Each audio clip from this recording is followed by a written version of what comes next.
Vision Australia. Blindness and low vision services. Hello, my name is Lee. I am a text-to-speech voice of the PTX 1 Daisy player. I will be taking you through the start of this simple guide, before you get to hear from a real person.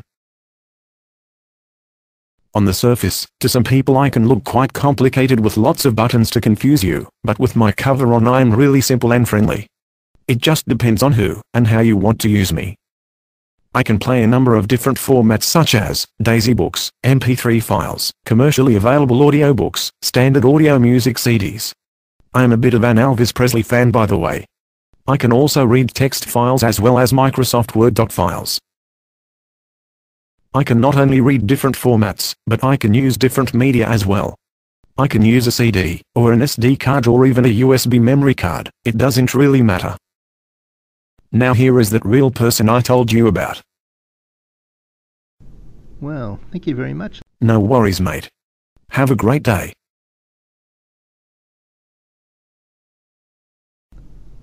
As you've probably already gathered, the Plextor PTX 1 unit is a very sophisticated but very simple unit to use. All of the buttons have been designed to be either easy to see or easy to feel. The different shapes of the buttons makes them easy to locate. As Lee suggested, with the cover on, the PTX 1 unit looks simple and uncluttered. In the top left corner there are 4 buttons. The 2 buttons on the left are the tone buttons. These could also be considered as the treble and bass buttons. The 2 buttons to the right of the tone buttons are the volume up and volume down buttons. On the top right of the unit is a large round area where a high quality speaker is located. Just below the speaker is a small round button. This is the sleep timer button. You can set the sleep timer in increments of 15 minutes. You can set it to 15 minutes, 30 minutes, 45 minutes or 1 hour. Pressing this button one more time will turn off the sleep timer function. Just below the sleep timer button there is a large green slightly indented button. This is the all-important on and off button. Along the bottom of the unit there are a row of 6 buttons. The first button is the rewind button. The second button is the play and pause button. The third button is the fast forward button.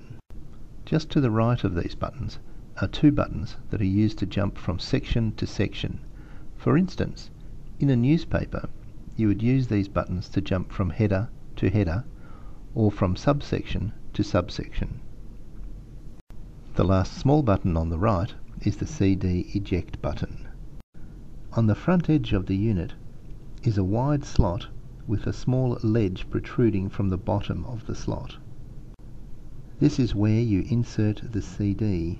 The small ledge that protrudes is an important feature as it makes it easy to locate the slot for those who can't see it. Simply place the CD on top of the ledge and push the CD in gently.